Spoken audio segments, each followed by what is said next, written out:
ఒకనాటి గవర్నమెంట్ వ్యవస్థలో, అంటే ఆనాడు బ్రిటిషర్స్ టైంలో ఒక జమీందార్కి ఇంటికి ఒక ఓటు మాత్రమే ఉండేది ఎన్నికలు వచ్చినప్పుడు. అట్లా ఫ్యామిలీకి ఒక ఓటే ఉండేది. ఆ తర్వాత సాధారణమైన వ్యక్తులకు కూడా మగవాళ్ళకి మాత్రమే ఓటు హక్కు కల్పించారు. ఆ తర్వాత కొంతకాలానికి ఒక ఆడవాళ్ళకు కూడా కల్పించారు. ఆడవాళ్ళు కల్పించేటప్పటికి దాదాపుగా అప్పటికి 20 సంవత్సరాలు 25 సంవత్సరాలు ఈ మధ్యలో గ్యాప్ ఉంది.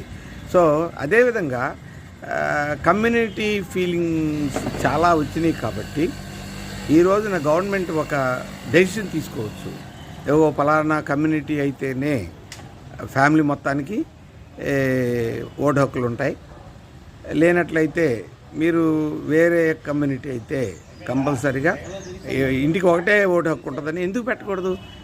ఈ మన చేతిలో ఉందండి. మనం అంటే మీకు ఇండైరెక్ట్గా చెప్పాను, మీరు అర్థం చేసుకోవాలి. అది బ్రతికించు అన్నంతకాలం ప్రజలు ఇదే విధంగా ఉంటారు.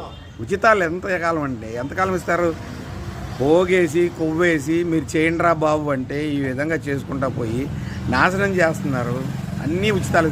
రేపు వంకాయలు కొనాలంటే 2,000 రూపాయలు పడుతుందండి. 2,000 రూపాయలతోటి వంకాయలు కొనుక్కుంటున్నారు ఆఫ్రికా వాళ్ళు. పాల ప్యాకెట్ 2,000 రూపాయలు పెట్టుకుంటున్నారు.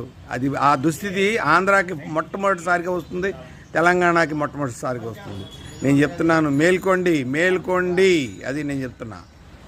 అది మీరు పలానా కమ్యూనిటీలో ఉంటే మీ ఫ్యామిలీ మొత్తానికి ఓటు హక్కు ఉంటుంది, లేదంటే పలానా దీంట్లో ఉంటే కనుక మీకు ఫ్యామిలీకి ఒక ఓటే ఉంటుంది అనేది మీరు డెసిషన్ తీసుకోండి.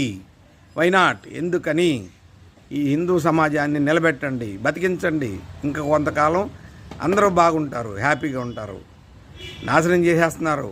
మీరు అర్థం చేసుకోండి. Okay, thank you very much.